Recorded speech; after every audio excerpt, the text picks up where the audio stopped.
5 seconds to 5 seconds to go live. Three, two, one, go. 5 seconds to 5 seconds to go live. Three, two, one, All right. go. 5 seconds So I to think we're live here, and and I can hear my voice and I can share hear your this. voice in there, so I guess we are Gucci if you want to give it a second or two. Yeah, definitely.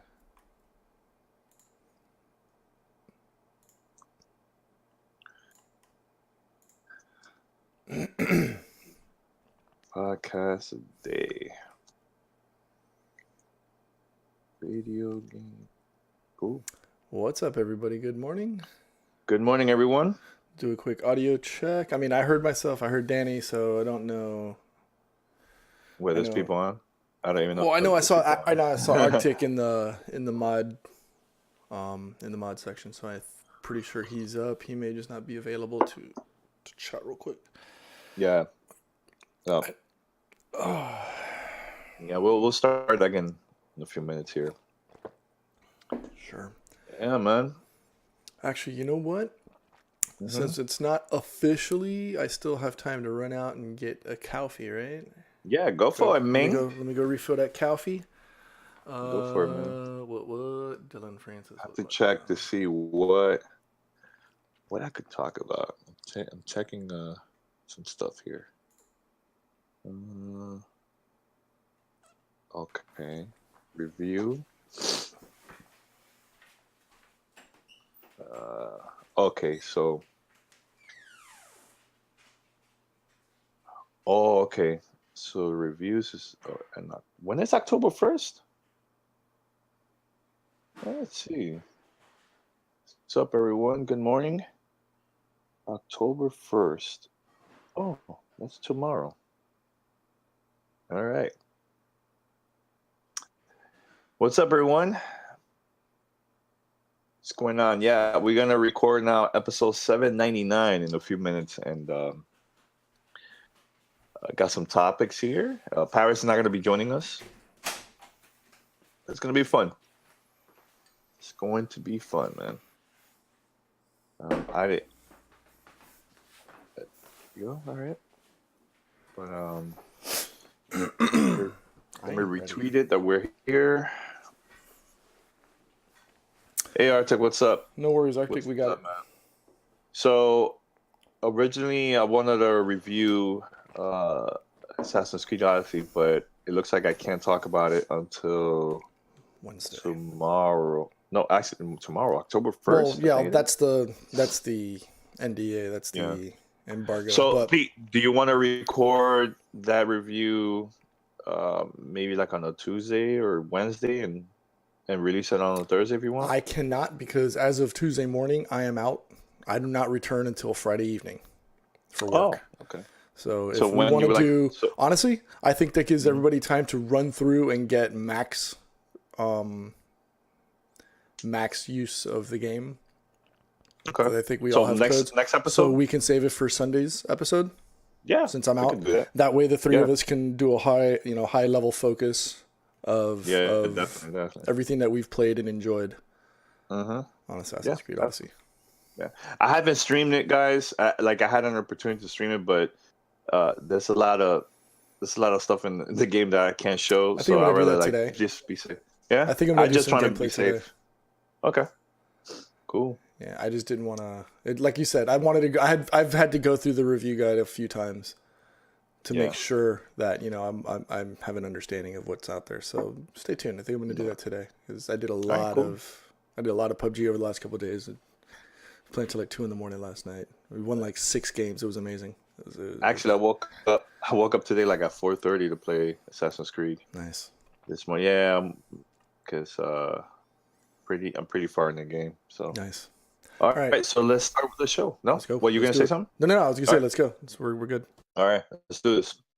All right, welcome to Gamertag Radio episode 799. Pete, we're about to hit our 800th episode later this week, man. Thank you everyone for listening to GTR, and this is your host Danny, and also we have Pete in the house here, man. What's up, Pete? What's up? Yeah, man, it's crazy. 800 episodes. Who would have thought that? this little fledgling cassette tape podcast about Phantasy Star Online would have exploded, and you'd be sitting here 800 episodes in, like 13 Crazy, years man. later.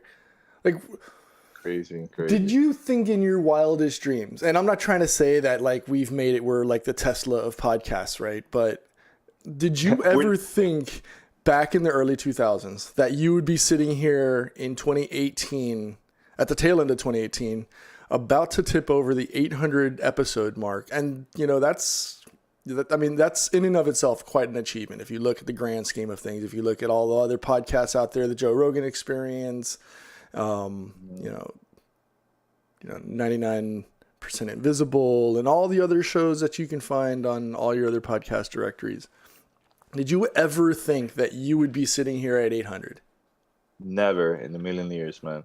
Actually, we're way ahead of 800, because if you count all the years of E3, a lot of those episodes didn't even have no numbers. It was just like quick interviews, quick episodes, So I think we're like way over 1,000. I just don't know how many. I lost count, but now, man, I never thought in a million years that I was still gonna continue with the show. And actually, like, I'm having a blast still, man. It's still exciting to record with you guys and travel and do interviews and share that content to like our audience. Mm-hmm. It's actually pretty good, man. I love it, man. And it's the crazy part, Pete. Today is International Podcast Day. Yep. Which is crazy weird too, that we're about to hit 800, and this is International Podcast Day, man. So that's pretty cool. Now, I was gonna ask you, was there any podcast that you were like, wow, this is good? Before, I mean, I know you're gonna mention GTR, but was there any other shows that you want to like to recommend here on this episode for people to check out? I mean, we know this already because you and I have already spoken about this. You actually introduced me to podcasts, right? Like when I was on episode 95, back in like 2006, 2007, I didn't know what a podcast was. I didn't, it wasn't something that was on my radar. At that point, I was still listening to like talk radio, sports radio on the AM dial, right? So like Dan Lebitard, before his show was even on ESPN, he was on 790. Even before that, the precursors of that, I listened to like Neil Rogers, 560 AM down here in South Florida, who eventually went on to national acclaim before passing away in the early 2000s. And that's who I used to listen to back in like the 90s. It was like I would listen to AM radio on the way to and from work or just driving around with friends. But it wasn't until I became a part of GTR, not just as, staff, but prior to when like you interviewed me, I had no idea what podcasts were, and I never took to it. And even 13 years later here at GTR with you now in Paris, I still don't listen to podcasts on the regular. The only time I'll listen to them is when I have long trips, because I can download them and I can listen to them as background noise, and I can actually absorb them. I mean, there's a few occasional shows that pop up on my radar. I do have some that are subscribed so that I can always listen to them on the go when necessary, when I need to or when I want to. Waypoint Radio, 99% Invisible with Robin Mars, obviously this show, things like that. Yeah. Just, that list of shows is spot on me. Those things ebb and flow with what's going on, what's hot. If it hits a topic, if I see it pop up in my podcast feed, like I used to sub to the Joe Rogan Experience, but it got really repetitive in a sense. And sometimes those 3-hour podcasts just don't do it for me. I know Keon would probably love those because he's a truck driver, but I can't do long form 3-hour podcasts. I mean, there's one that Paris even linked me to. His name is Dan, but he does like these 5, 6, 7 hour historical podcasts, and I just can't do that. Those are probably perfect for being on a trip, like on an airplane, and just listening to like 8 hours of audio. I just can't do that though. I have too much ADD and short term memory to sit there through an 8-hour experience. But yeah, personally, I just love shows that either 40 minutes long, an hour. I like that a lot because I listen to a lot of like political podcasts, and those, like the ones that I listen to, some of them is either recorded from the TV, right? Like they'll record from the show, and then removing all the ads and everything. Then it goes from like an hour to like 45, 44 minutes or so. I love those because those are like, to me, those are quick and straight to the point. Right. I just don't like the long podcasts. I know there's a lot of other folks that type of content. To me, like when I release an episode of GTR, actually 2 episodes every week, make sure to subscribe. I think that it gets the listener like, oh man, I can't wait for the next episode. It gets them like amped up for the next content to release, you know? So, you know, once in a while we'll do the long episodes. Those are like the rare ones. And the reason why I leave it there is because of the conversation that we have. You know what I'm saying? It's great. I don't feel like taking it off. I just leave it to you leave it there to the podcast, man. You know what I'm saying? So that I just want to say that, man. Look, for those who are listening right now or watching this on Twitch, make sure to share this the podcast with your friends and family members, and you know, those that love gaming. Just share this content, and hopefully this will help us out to get like a whole new audience, man. So head over to gamertagradio.com, or you can find us also Apple Podcasts, Google Podcasts, Spotify, Stitcher, TuneIn Radio, and other podcast directories. And we have a lot of things to talk about for this episode of GTR. All right, so the first topic, Pete, this is crazy. So I was online on Twitter, and I see a tweet from Paris that is said about Red Dead Redemption requires 105 gigs to install, and you see him like a image of him like fainting and stuff, and I was cracking up. I'm like, no, it can't be real. This can't be real. Yo, I looked it up. It's official. It's 105 gigs, and this is just to start, because a lot of the games it will start like maybe 70, 70 gigs or so, and then through time, once they have like more content, you have to download it, and you know it's going to be way more than 105 gigs. So what are your thoughts about this, man? Like Red Dead Redemption 2, which I'm excited, but man, it is freaking scary that this game is 105 gigs. But is it really surprising? No. In 2018, I mean, we're talking open world experiences. We can't think of these as linear type video games such as Horizon Zero Dawn, where you have a finite amount of space, or God of War, or any other game. We saw how PUBG is only like 13, 16 gigs or whatever. When you start venturing into the 4K, HDR, those realms, you're talking about hundreds of gigs of assets. You know what I mean? Or hundreds of megs of assets, some audio files. I mean, when we saw what happened with Titanfall, the original, it was like 70% of that was actually audio files because they didn't compress them. But like WAV or FLAC, if they're using that, or even MP3s for their audio files, we don't know.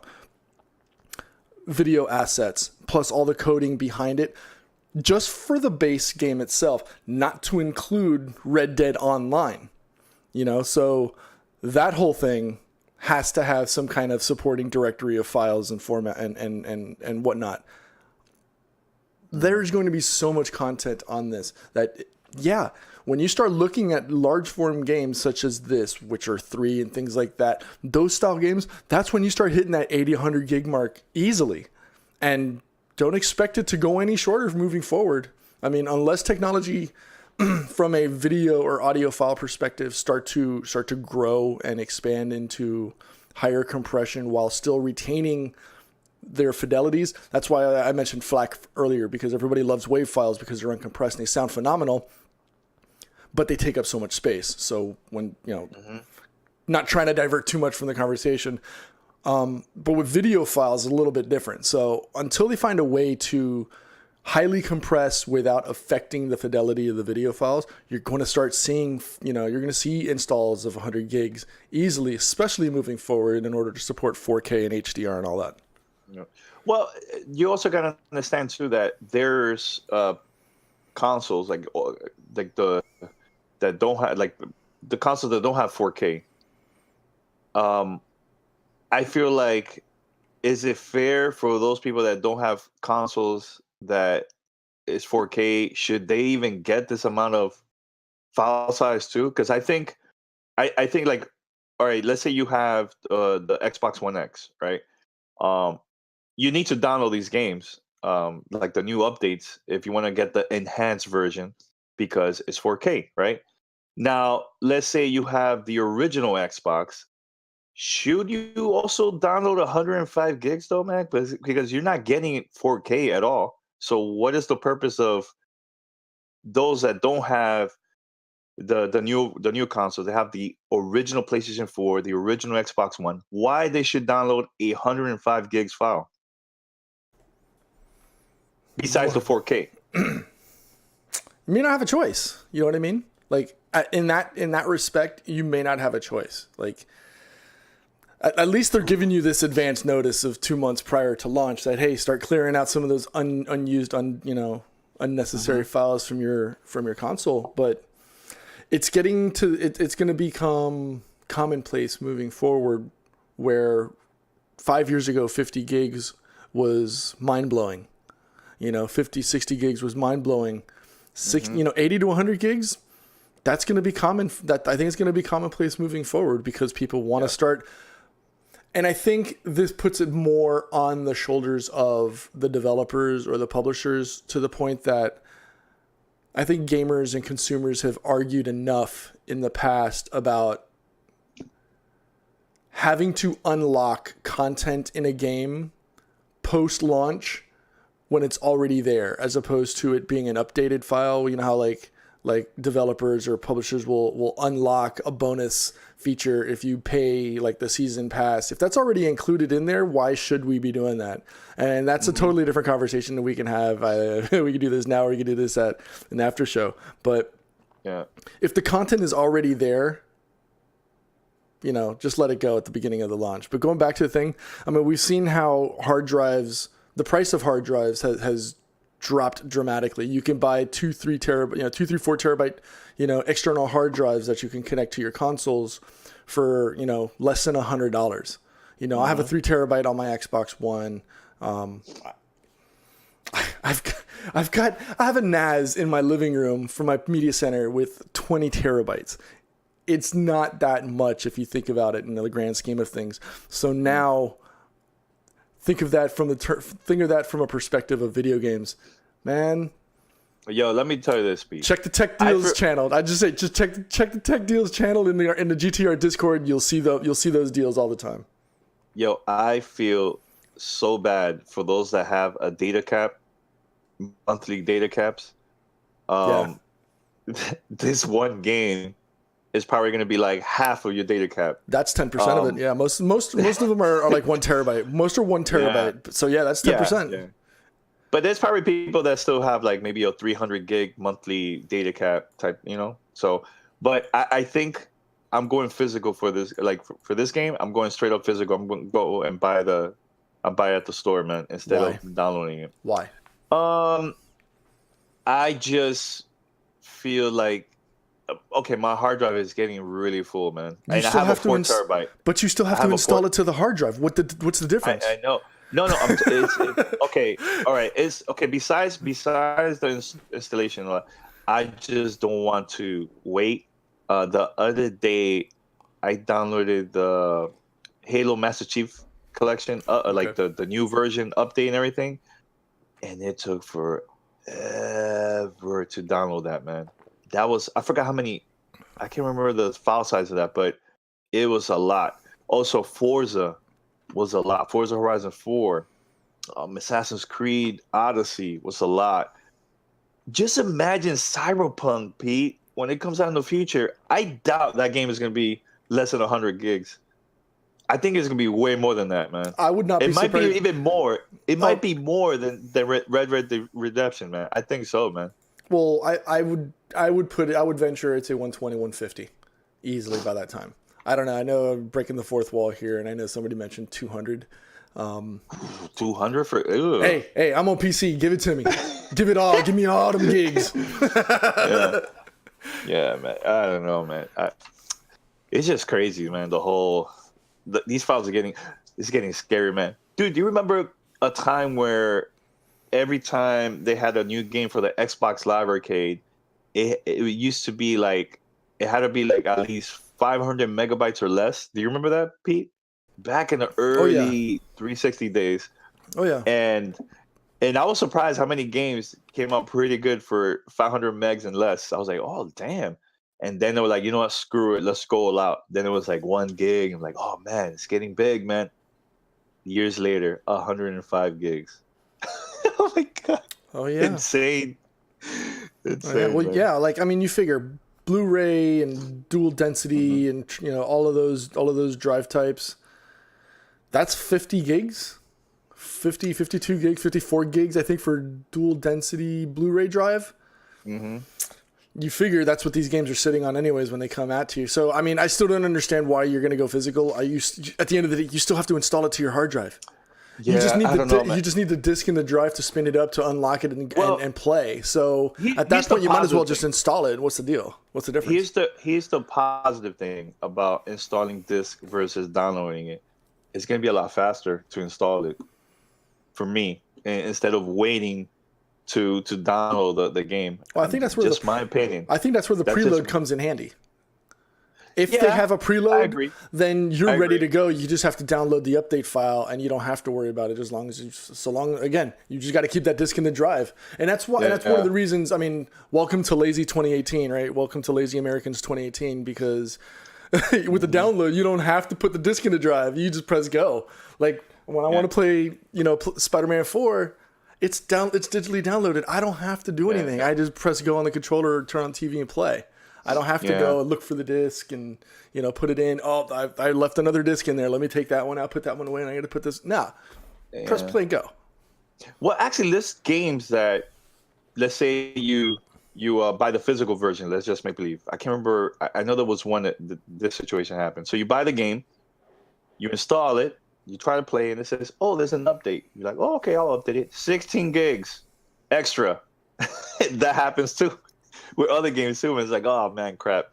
But besides the whole gigs, file size, and everything, um, this game supports up to 32 players online Yep. for Red Dead Redemption 2. That's dope. I'm very curious to see how the whole online process is going to be like with this game. Is it going to be similar to Grand Theft Auto? Is it going to be a little bit different? I'm excited to see it, man. Very I think it's excited. going to be very similar to what you see in Grand Theft Auto online, Mhm. simply because it's the same formula. We've seen it with other developers and publishers. So like Ubisoft's Mhm. probably the primary example. You've seen how they handle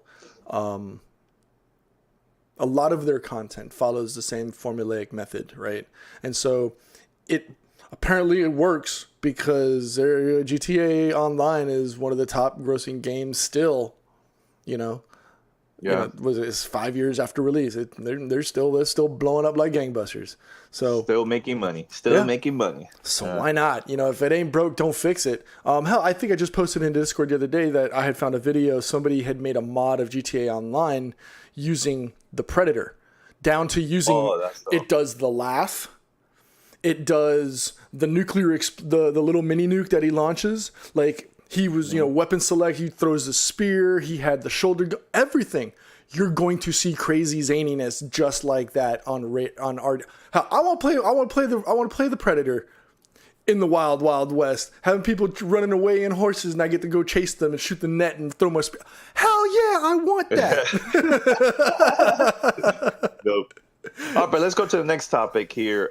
Pete, I was very surprised about this news because the last conversation I had with Paris on was it episode 798. We were talking about XO and PlayStation experience coming up and so on in December.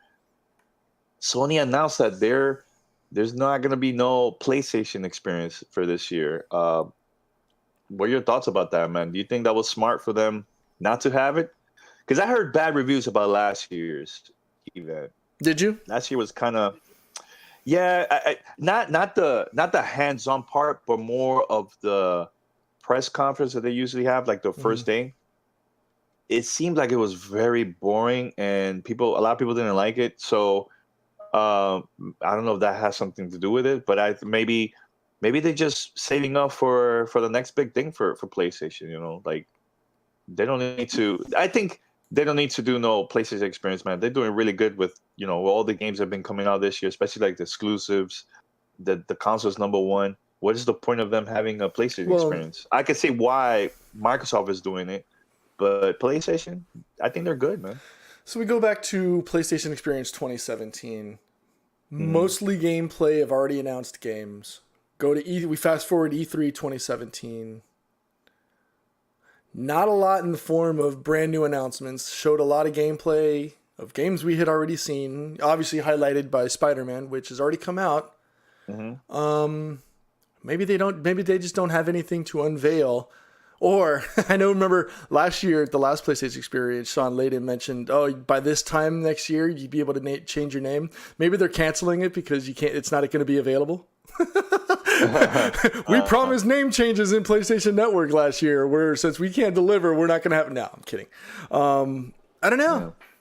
Maybe they just don't have anything worthwhile to reveal. And obviously it's going to fuel speculation that maybe they're working on PlayStation 5. They don't want to touch it, because that's going to mean people are going to start asking questions. And if they don't want to show their hand or tip their hand in any way, shape, or form, maybe this is the reason why. Who knows? Obviously, we don't sit in those boardrooms, but their major blockbusters have already been released for 2018, right? Do they have anything else really coming out for 2018? No, that's it. That's it for now. So unless they drop, something mad super exclusive that they haven't announced, which they're not going to do because Sony obviously has a monster marketing budget. Maybe it's time to hold back, go back into the lab and start chopping up stuff for 2019, because they do have a lot of things coming up. You've got Dreams, Days Gone, you've got Death Stranding, which still nobody knows what the hell is all about. Ghost of Tsushima, Last of Us 2 are all waiting. Those are all coming soon, and I'm using air quotes. Maybe they're just sitting back in the lab and just saying, okay, what do we do for 2019? Who knows? Maybe they drop a PlayStation experience before E3. Who knows? Well, there's another game that I want to talk about, and I know you were the only one that got hands-on to play this game. Hitman 2. Oh yes, it's officially gone. It's already gold. Nice. Now this takes place in Miami. Shout out to the 305. Yeah. So Pete, for those that don't know much about Hitman 2, how was your experience playing this game back at E3? Because it's coming out soon. Actually, it releases on my birthday, November 13th. So go pick up Hitman 2. Perfect time. You were there. Honestly, Pete, you were there for like a good 30, 45 minutes playing this. Well, the whole mission that we were playing there, it's pretty interesting. It was different. And it kind of reminded me a lot of playing a Metal Gear Solid game. Because there's a lot of options and opportunity when you're playing a game like that. Simply in the fact that there were many ways to get to the objective that I needed to do, which was either I had to find a key pass to be able to get through the doors, had to go through the VIP area, had to, poison or drug the guy that I was chasing. But you could do that in several ways. You can go in guns blazing, which doesn't help because you're supposed to be Hitman, you're supposed to be silent, you're supposed to be deadly. And so you would go in, knock out, a cook, throw him in a freezer or a fridge, change clothes, and then next thing you know, you're walking out with your typical bald head and the barcode in the back of your head, but you're walking around as a server, or you're walking around as a cook. And then you get to the area, you go to in the gameplay session that I did, excuse me, had to go get the clothes, get the pass from the security guard, get to the kitchen. Excuse me. And then poison a bad guy, get his pass, go back to, because it was in a car, it was in a race in Miami. Excuse me, because I'm gonna cough.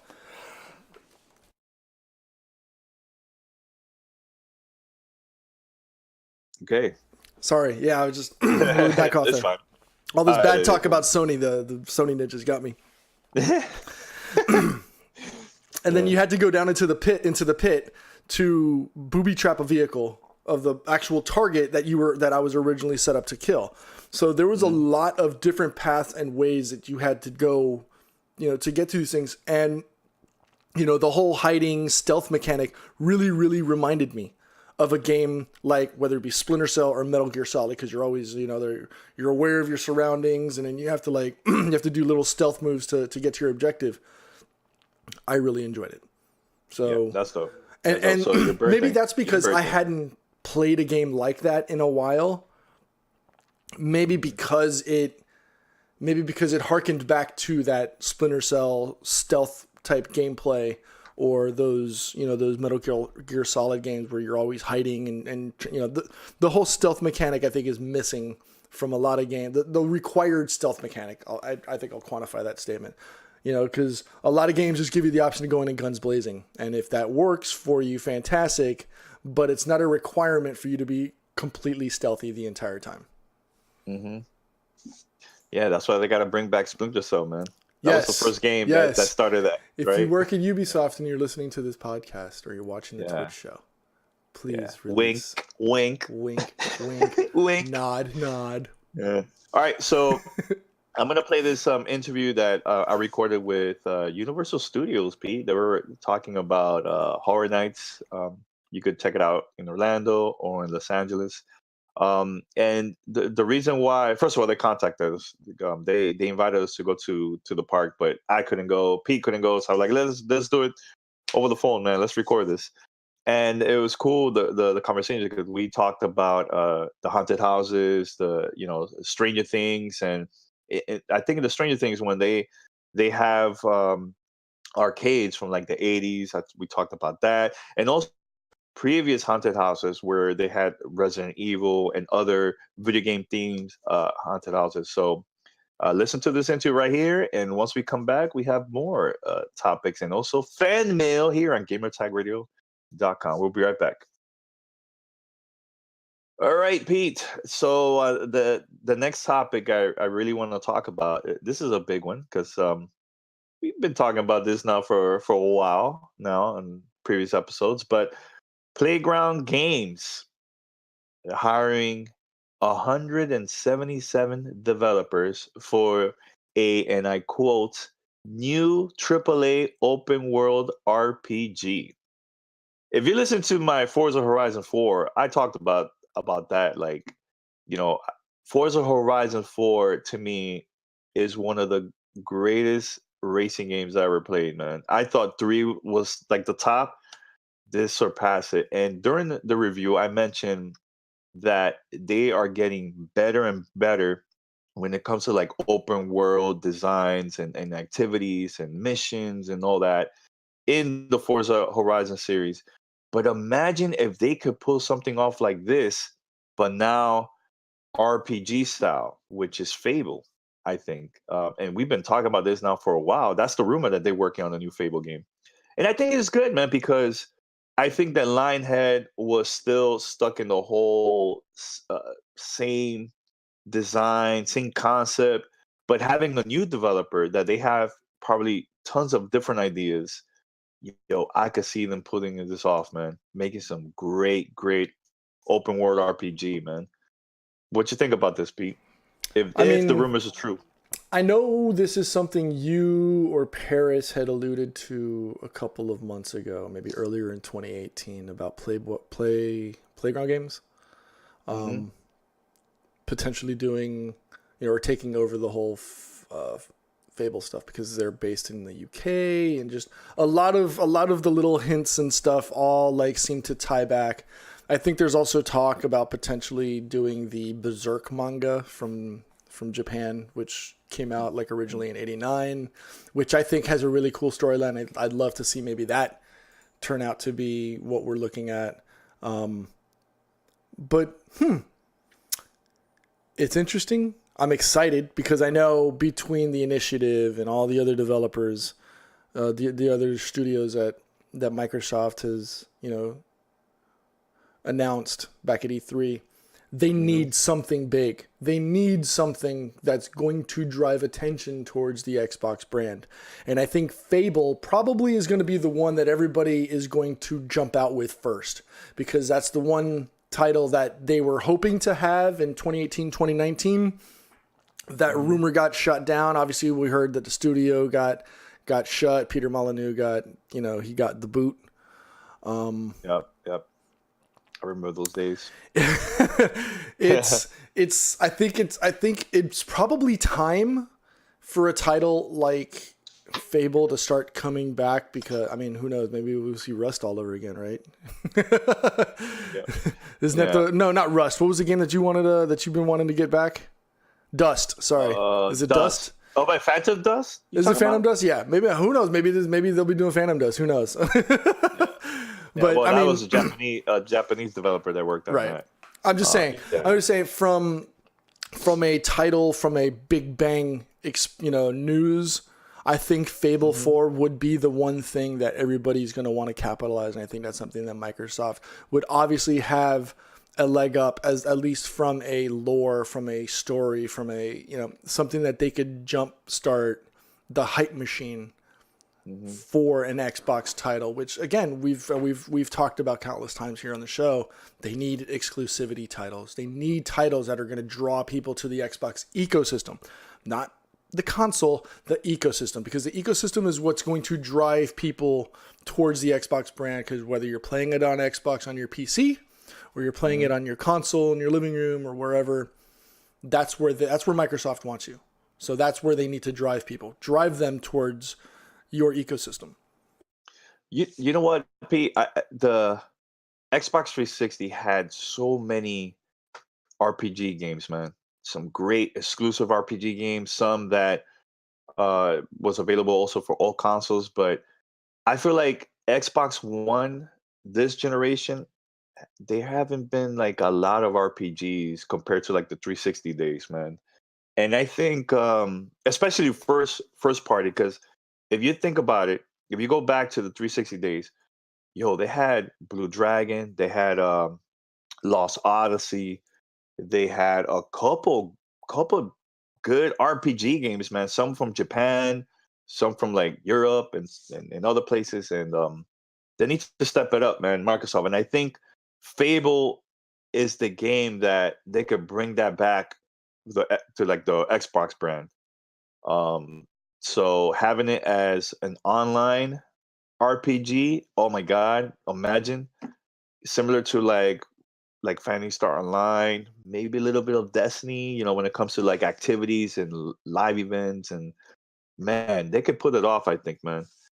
Definitely. And I think they will bring back I think a lot of the Xbox fans will go back to the console just because of that, man, because PlayStation has been great, man, when it comes to like RPGs, man, every generation. Xbox, it took a while for them to do that, man. And I think they did a pretty good job during the 360 days, but now it's kind of lacking, man, with this generation, man. So, and I know you're not an RPG guy, but you got into an RPG game like The Witcher, right? Little bit different than the previous RPG games that you played. RPG games. All right. So I think we need to quantify this. A game like The Witcher can draw me in. A game like a JRPG, I won't. That's not for you. That's not for me. Right. I will not. I won't even bother. I won't even spend it. I won't even offer to review it. Because I will not enjoy it. JRPG. I love JRPG. And if Mandy, if you're listening to this, we could review it together, because I know she's also into the whole JRPG, man. And even my brother, man, we could definitely like sit down and just talk about it for like hours, man. I love that, So, but yeah, if you're listening to this, let us know your thoughts about this rumor, our open world RPG game. Let us know your thoughts and send us feedback and comments and voicemails and all that. We'll play on the show here. All right, so we should now have fan mail, Pete, right? We should definitely do that. All right, it's time for fan mail.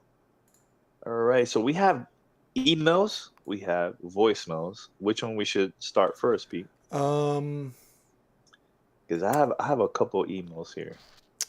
I mean, I'm ready to go. So if you want, we can play voicemail. I think I'm gonna play Well, this. all right, go with the I'm gonna voicemail. I have an go. email here. Okay. I'll play them in order. So here we go. Voicemail All right, number all one. right, all right. Let's go for it. What's going on, fellas? This is Jacob giving you guys a call from Charlotte. Quick question: What are your guys' thoughts on asymmetrical multiplayer games? I know the last AAA one that came out, if I'm not mistaken, would have been Evolve. But I'm kind of hooked on them. You know, like the horror type kind. I've been playing Dead by Daylight, the free game we were given last month on PlayStation. Prior to that, I was playing Friday the 13th. Loads of fun, especially if you're playing with your friends. Do you guys think that any big studios might get into that? Do you think we might see that be the next new thing? Because right now, I guess Battle Royale is the new thing. Or do you think that Fallout has it right? Fallout. So yeah, sorry, Yeah. his voicemail cut off early, so I don't know what happened there. Yeah. So I had to make sure I had to watch that one. Asymmetric video games. I mean, Dying Light really did it well, in a sense. Yeah, Dying Light. Oh yeah. You know, they've got Dying Light 2 coming out now next year, Yeah. I believe. So I would say look out for that. I know Mandy, she's in the chat. Her and David had been playing that one pretty hard for the last couple of weeks as well. I mean, obviously Left 4 Dead / those are fun games. Evolve had a great mechanic and a great concept. I just think it might have been ahead of its time.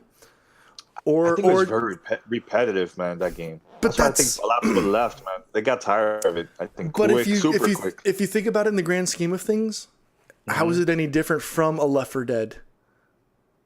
That's true. You know what Now, I mean? do you consider Shadowrun as that,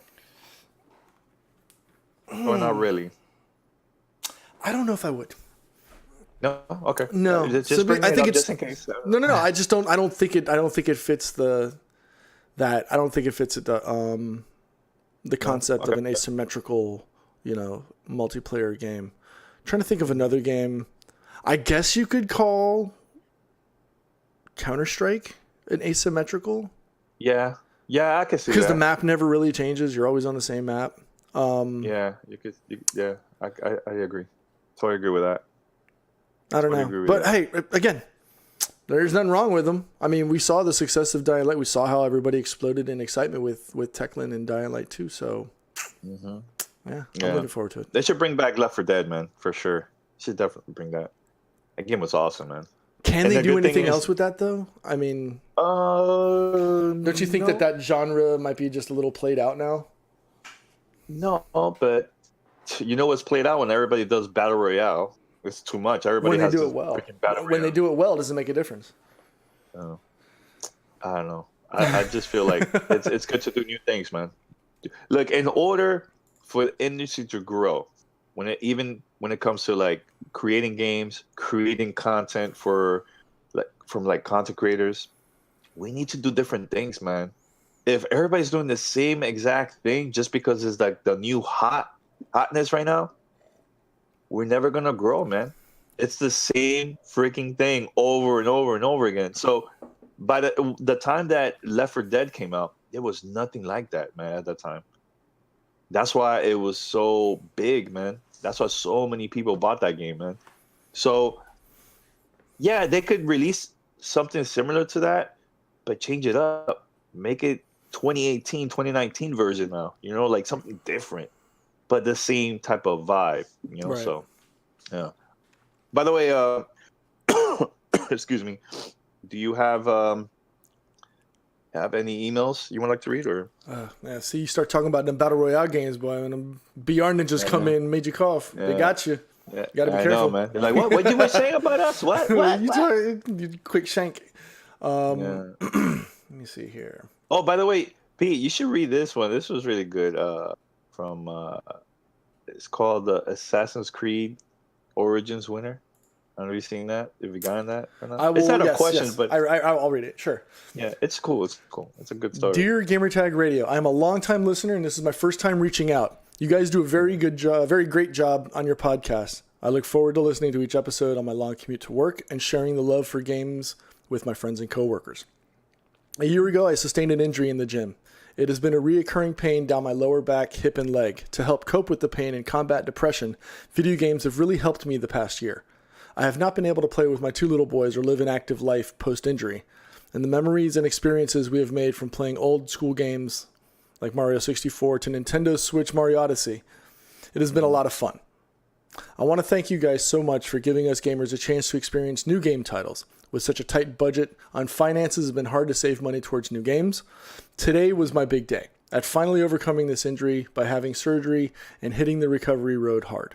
I listened to your podcast and on my way home from the hospital. I listened to your podcast on my way home from the hospital. It was episode 795. Once the code was announced for Assassin's Creed Origins, I quickly pulled up my Xbox app. After inputting the code into my phone, I was in absolute shock. My eyes teared up and told my wife that these guys really care about the gaming community. Thank you, GTR, for all you guys do and bringing life into a tough time in my life. Sincerely, Adam. All right, shout out to Adam, man. Thanks for listening to the podcast, man. And congratulations on getting that free game, man. And Adam, stay tuned. Check your email. If you haven't already seen it by the time you're listening, I'm going to send you a code for Game Pass, so you'll have it for a year. Ooh, wow. So, that is awesome, Pete. Glad that we here at Gamertag Radio can help. I've been planning on doing this, and I had completely forgotten, and so I'm glad that you actually brought up this email. So thank you, Adam, for supporting the show and for sending in your email. Really do appreciate it, man. Definitely. And good luck on your recovery. Good luck on your recovery. Yeah, absolutely. I was gonna say that too, man. So I have more giveaways. Just stay tuned. Stay tuned. I can't say what it is, but stay tuned. Yeah. So we have other voicemails. Absolutely. Let's do this. Hey, what's up, Gamertag Radio? How are you brothers doing? I hope all is well for all 3 of you guys. This is Keon calling from Baltimore. I just wanted to get you guys' opinion on something. I just found out that, I'm sure everybody knows by now, that Sony is making a PlayStation Classic, which is going to include 20 original PlayStation games, one of those being Final Fantasy VII and various others. But my question to you guys is this. It looks like Nintendo has actually got the ball rolling with this thing. So I wanted to know if you guys could bring back a system and have it replicated, as these minis are or the Classic is going to be. What system would that be? For me, I would love to see a TurboGrafx 16 replica, because the TurboGrafx had some amazing games and even a possible Neo Geo as well. But that's it for me. I just wanted to get you guys' opinion on that. And will any of you guys be picking this up? As always, guys, you guys are amazing. And with that being said, you guys take care and have a good day. Bye-bye.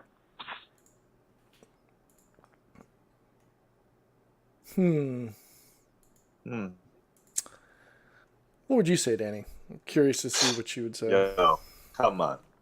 Really? Sega Dreamcast. I've been saying it for years, man. I'm done. I know that we might see a Nintendo 64, which I'm not gonna get it. Maybe some GameCube. Not gonna get it. I think I'm done with the Nintendo, old school Nintendo. I think Nintendo, the original Nintendo and Super NES, best consoles for me. I collect those. I'm good. I need a Sega Dreamcast, man. Yo, Sega, make it happen. I don't care about the Genesis. I don't care about Sega Saturn. I want Sega Dreamcast. That's all I want. HD, maybe have some online features there too, if it's possible. Don't know. But that's what I want, man. Sega freaking Dreamcast. Add some Sonic Adventure, Phantasy Star Online. What other games too that we could have in there? Add some Shenmue, Jet Set Radio. Oh my God, I could go on and on. Hey, NFL 2K, Let's do it. Sega Dreamcast, all the way. You, Pete? And don't copy me, punk. Nah, nobody cares about that game. Nobody cares. I'm not one for a lot of retro gaming. If I'm gonna say one, I'd have to say the Genesis. Or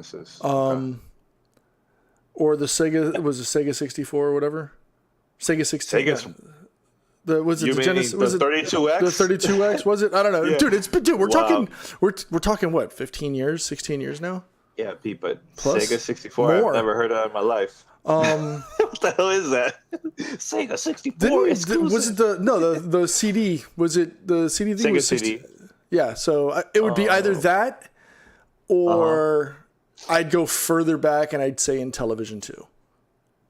Ooh, that's going way back. Yeah, dude, the number pad, the whole nine. I mean, and the only reason I would go that far back is because it reminds me of playing with my cousin, back when I was a wee little lad, playing video games and, playing on it, those are memories and experiences that I would love to harken back to. But I mean, if there's going to be a console, I'd probably say it'd probably be that. I mean, those are good times in my life, and so I would love to be able to bring back to that and say, yeah, let's go back to the days of the Intellivision and go play those games. I was having this conversation with Mandy the other day because we recorded an episode right that's coming out later this week. But we were talking about Nintendo 64, right? And we were like, wait a minute, how can we get used to the whole playing first-person shooters with just one analog? Like now I'm so used to playing both, right? Having two, actually. Because I say N64 comes out, they probably will have, Perfect Dark, GoldenEye, and so on. So, yeah, it's going to be very weird playing N64 with just one analog, But I would love to see maybe WCW versus NWO. What's another game, too, that I would love for them to add in there? Oh, WWF No Mercy. I love those two wrestling games. Those are the best wrestling games ever made, in my opinion. Still to this day, because the wrestling games nowadays is kind of weak, So the only thing, it just looks better. That's it. But yeah, that's what I think about old school consoles, man. So yeah, that's cool, man. Anything else, Pete? We have another. Yeah, we actually have one more. Here we go. All right, let's do this. Let's go. Hey guys, this is Adam Kerwell from Casper, Wyoming. Just giving another shout out. I appreciate everything you do. You help my days at work go a lot faster, and I'm glad to be able to listen to your opinions and be able to help make decisions sometimes on what I want to do. 2 questions I got for you. I'm going to keep them simple. What is your favorite anime? Mine, of course, is Princess Mononoke. And of course, currently I've been watching Sword Art Online. Second question I have for you is, have you ever used cheat codes in games, especially in the past when they were available? That's all I got. Anyways, keep it going. You guys are doing great.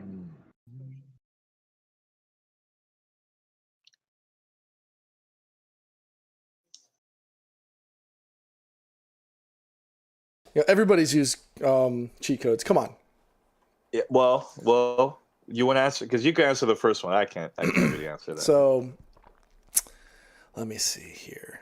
I mean, I'm old, so I'm gonna go towards the stuff that I've watched when I was a kid and stuff. Obviously, Akira, Fist of the North Star,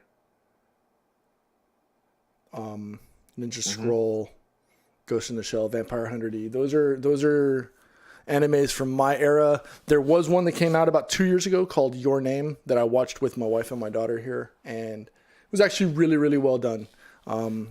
We could go down the whole line of of like TV shows, Dragon Ball Z, obviously, I'm a huge fan. Yeah. I'm a big Vegeta fan. So anytime that you're gonna ask me about, Dragon Ball Z, I'm always gonna be in there saying hell yeah.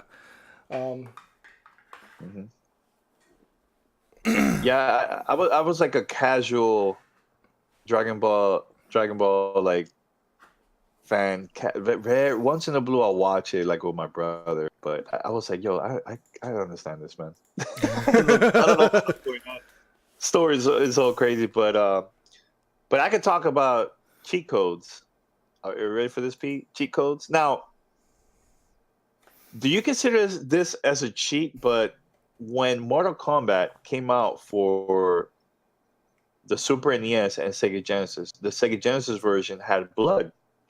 Super Nintendo, it was like, I think it was like a blue color, kind of like water, right? But I know if you use the Game Genie, you could convert that into blood. Is that considered a cheat code to cheat the system to turn that color into like a blood color? Do you think that's a For cheat? For purposes of this conversation, I'm just going to go ahead and say yes. Okay.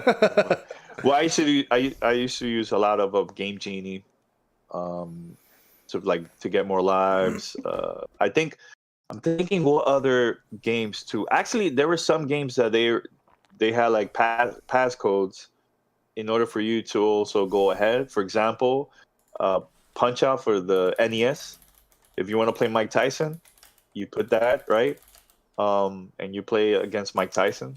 Now, another code, the Konami code, which was a very interesting story of that one. The Konami code, that one, for those who don't know, the up, down, down, left, right, BA, select, start. I think it's like that, right? That started with Contra, and the reason that code came up was the developers had that code for them to test out the game. So they had like I think they had like 30 lives, but that was the code for the offices, like for them to test it out before it goes to retail. They forgot to remove that from the game, and it stayed there. So when it went out to retail, I think it just got leaked out, the Konami code. And this is the days without the internet back then. People were just spreading the word about the Konami code, man. It was either through magazines, word of mouth, so on. So that's how that got created. Another thing, too, I remember is Mortal Kombat 2 or the first Mortal Kombat. There was like certain things you could do in the game, like special moves, fatality, all that. Or if you see like a crazy image pops out of nowhere from the screen, there were certain things you have to do that it will help you to unlock new things in the arcade game back in the early 90s. And that was just straight up word of mouth, man. So that's the power of the gaming community, man. Just spreading the word to their friends, and it just goes around everywhere, man. So do you remember what was your first cheat code, Pete, or anything that you did back then in the early days of gaming for you? It would have to be that one. I mean, the Konami code on Konami code. I mean, well, and you have to think about it. It first came out in Gradius. It was originally part of Gradius, and then because the developer was doing a home port of Gradius. And then, funny enough, if you go to Gradius 2, if you tried to put in the code, it would blow your ship up. But if you swapped out the BA with a left and right trigger thing, it gave your ship all the power ups. So it was kind of like, okay, you remember this. It's not going to work this time. It's going to blow you up. So that was really cool. I mean, I remember Doom having one. Doom having a code. I think Sonic had one as well. Sonic the Hedgehog. So I'd say those would probably be the ones that I remember the most. Yo, I don't remember when was the last time I used a cheat code, man. I mean, so long ago. I don't think nowadays we barely see that. Yeah. Only like strategy guides or Easter eggs, but cheat codes now in 2018, you can barely see that, man. Only the old school games, for sure. Because you also gotta understand, man. During the early days of gaming, there was no way for you to save these games. You were either leave your system on, the next day continue playing, like Ninja Gaiden. Here's a crazy funny story about Ninja Gaiden. So I was playing this game for hours. I get to the last level, and my brother, he was like, "This is not now. It's another brother of mine."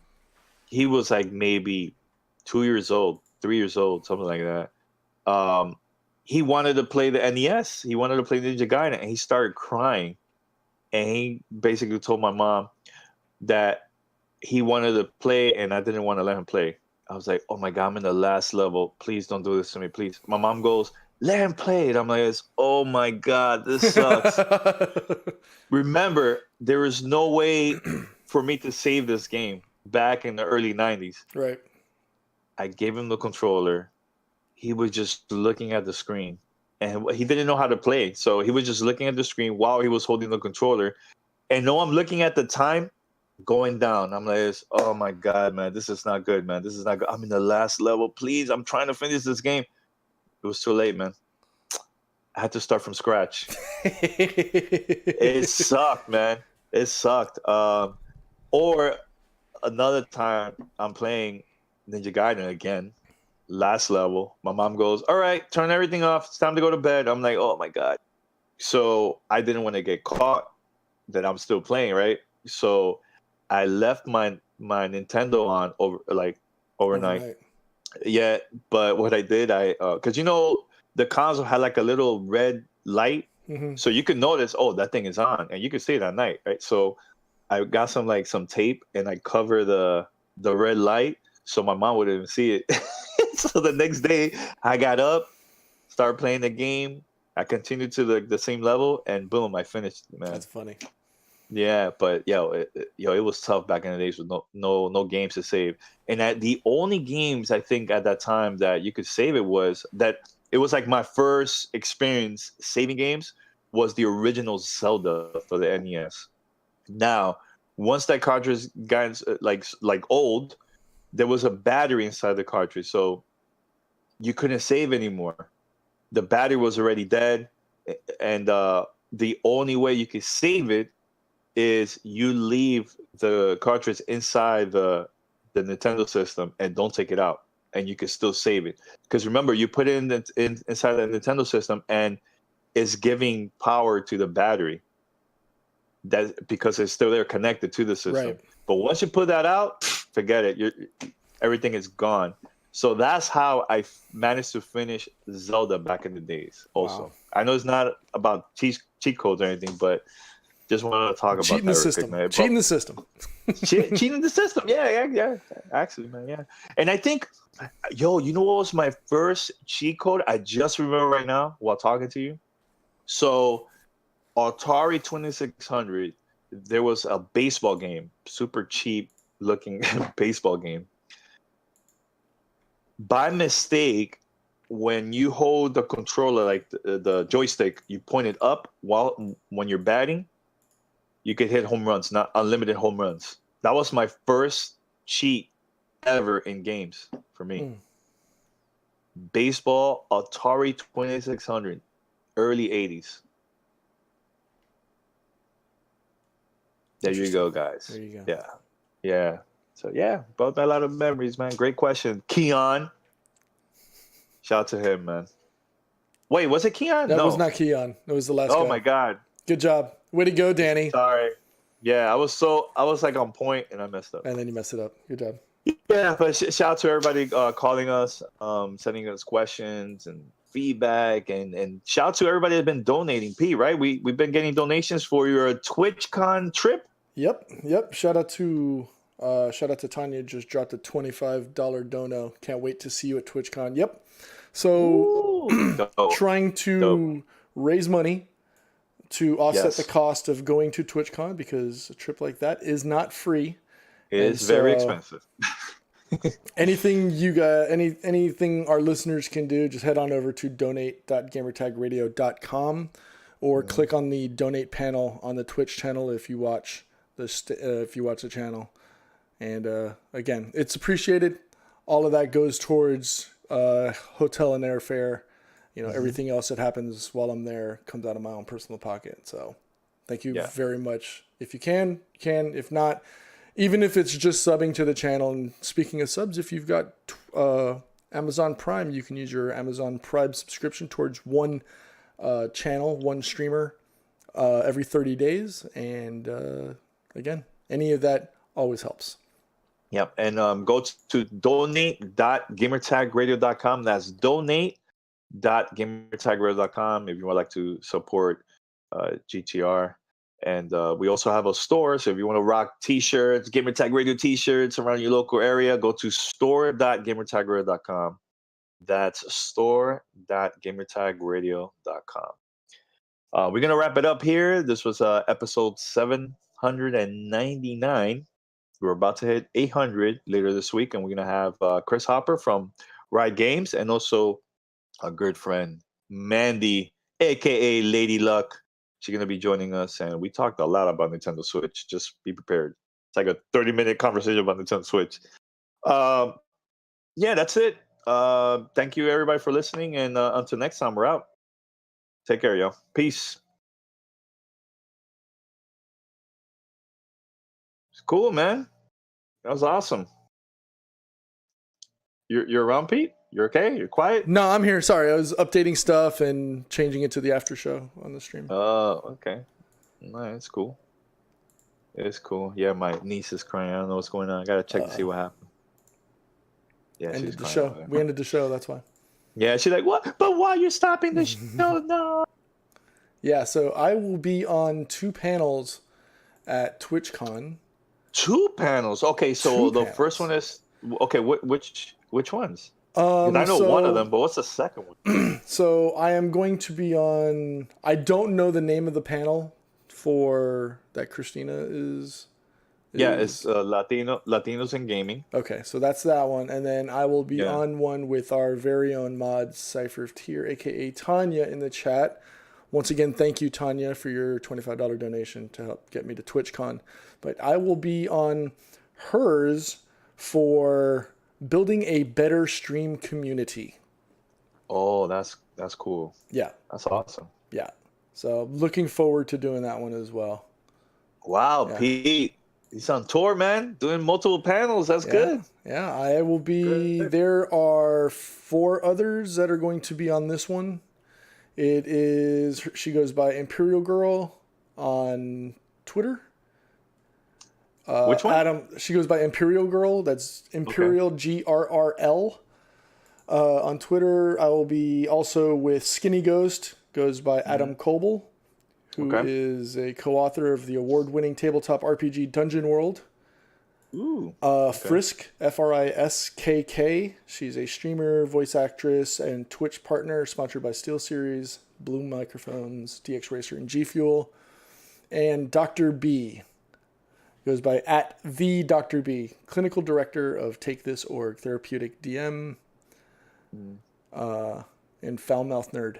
Yeah, we'll be doing our panel on there. So shout out to Tanya for helping set that up.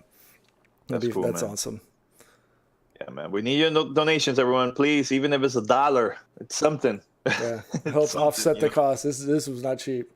Yeah, it's not cheap, man. We have not done. I haven't gotten any formal information other than we just started up our conversations. There's about 6 or 7 people on that one. So, yep. Cool, man. Before I wrap it up, man, I need some good vibes. There's some stuff I've been working on. So everybody send good vibes for me. Hopefully I hear some good things pretty soon. So yeah, send me all your vibes. Good vibes. Prayers, whatever. Just send it. I need it big time. So just want to say that. Anything else, Pete, before we wrap it up? Because I have to go and meet up the fam. I like outside.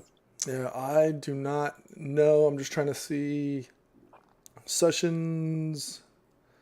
All right, so yeah, I am trying to arrive there Thursday. Yeah, I'll be there Thursday, and then Friday starts 10 a.m. for partner and affiliate early access. Keynotes, and then everything. Wait, what day is this? What day? Friday, October 26th through Sunday the 28th. I will be leaving Sunday morning though, I think. So. Okay. Yeah, because I have to head out to LA for Spanicide. So that's October 11th through the 14th. So I'm gonna be there for a couple of days. Yeah, I'm the official social media ambassador It's like a Nice. big group. But That's yeah, awesome though. it's gonna be fun. So how did Yeah. what does that entail? No, I just post tweets about the event. Talk about like who's there. Actually, Mario Lopez is gonna be there. There's gonna be a lot of like famous celebrities there too. They're gonna have like keynotes or panels about being a content creator, stuff like that. So actually, Mario Lopez has a podcast too with Univision. I just don't know the name of his podcast. But there's gonna be a lot of people there. Also, music artists. It's gonna be a lot of people there, man. So the Spanish Size team, they always travel to different cities. So they have it here every year in Miami for like spring, and then now October every year they're doing it in LA, and I think they also have one in Texas. So I was happy getting that invite, man. And United Airlines also sponsors, so they gave me like a free trip to go there and everything too. So I was like, oh man, that's cool. That's awesome. Yep, it's gonna be fun. It's gonna be fun. There's gonna be a lot of people there, and once I go over there, I probably will record some podcasts with Paris. Hopefully, if everything goes well, we'll see. But yeah, I'm trying my best to keep the podcast busy, because right now we've been slammed with a lot of things behind the scenes, man, work or something, man. So that's why sometimes when I go to events, I have to do like multiple interviews to save it, just in case. Like, look, P's not gonna be in town, man, this week, and I'm busy. Paris is busy, so we couldn't record an episode on Wednesday. So that's why I recorded that review with Mandy and the interview with Chris Hopper. So that's the main reason, man. But hey, at least we're releasing new content for you guys, for the listeners.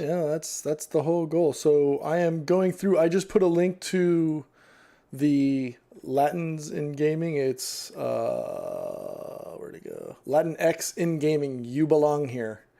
Actually, That's so building a better stream community. Those are back to back. Oh, they're both at Same time? They're both at 3 p.m. So how am I gonna make that? So wait, how are you gonna do this, Pete? I don't know. I'll have to like jump from side to side. That's messed up. I got to reach out to Tanya and let her know. Yeah, because that's gonna be kind of tough. Yeah. Oof. Yeah. Unless you have your clone. Yeah. Go to the other one. And... Yeah. Yeah. I will reach out to her.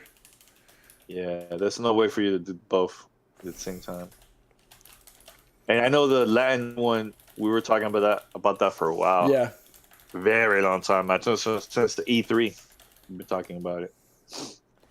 So yeah, gonna be interesting. Are you sure at the same time? Are you sure? I just confirmed it. They're both at 3 p.m. on Saturday. Oh my god, that sucks. Yep. Oh man, that's bad. Yeah. 3 p.m. I'm checking right now. Oh man, I just confirmed it. You can confirm it all you want, bro. You can confirm it all you want, bro. So I'm gonna have to send her a message, let her know. Unless they push it, like just because of Pete. Yeah, I doubt it. I'm not that big. Well, this one, I don't see you on the site. I know, but I'm looking at the email from TwitchCon. I have been added, so. Yeesh. Well, good luck. Yeah, good luck. All right. Well, I gotta go, man. I got things to do. And all right, Dolphins gonna play Patriots today. You really think y'all have a chance? Yo, we're undefeated, man, and Patriots been playing really bad for the past few weeks. So, but this is the GOAT. Again, they're playing a lot. They're playing pretty good this season. Would you like to put some financial incentive on the outcome of the game? Again, Pete. Again, like I said. Would you like to put a financial incentive on this? I can't right now. I don't have a job, Pete. I can't be going, I can't really be, making bets. But if I would have a job, of course, I would have. So what you're saying is you don't have confidence. I get it. I see. No. It's not. It's just I don't have money. I know. That's what I'm dumb to do that. I'd rather save my money on other things. You know what I'm saying? So. No worries. But that's about it, I think, man. So, thanks for everybody watching, man. I know there's a lot of people that are probably watching and all quiet, chilling. Yep. So. Actually, let me give a shout out real quick. Shout out to everybody who's been on the show today, and that includes Driver C with a Tier 1 subscription. Sideways for gifting a Tier 1 sub to Lady Luck. So Mandy is now here. 12-month sub. She gets the gold badge. Shout out to Conqueror of Worlds for the Tier 1 resub 8 months in a row. Shout out to Cypher. Again, Cypher of Tier. $25 donation. Can't wait to see you at TwitchCon Pete. Shout out to TL James for his subscription Tier 1. So thank you all. Welcome to the family. Nice. Do we have any donations during the week or? I don't know. During the there's week, no way for me to know. Like I never get. Let's see. I'm looking. We got bits from Alex. We got. I have to go down the line. We got $10 from Ed Great One. We got Real Spartan 747 with the $5 Twitch for the $5 donation, and then Cataristas with the $150 donation. Nice. Thanks a lot, everyone. Thanks a lot. That's what I'm talking about, man. That's what I love about our community, man. Yeah. Always supporting. Yep. Thank you so All much. right. Y'all are the best. Yeah, definitely, man. All right, so I'm gonna head out and look at Boomer behind me. I don't know if you see it. Yeah, I see him Boomer. looking right over your shoulder. Boomer's like, "Yo, P, you better watch out, man. I'm watching you, yo." Good. Bring it. Them Dolphins See, losing. look, yeah, right. Let's go, Dolphins. All right, man.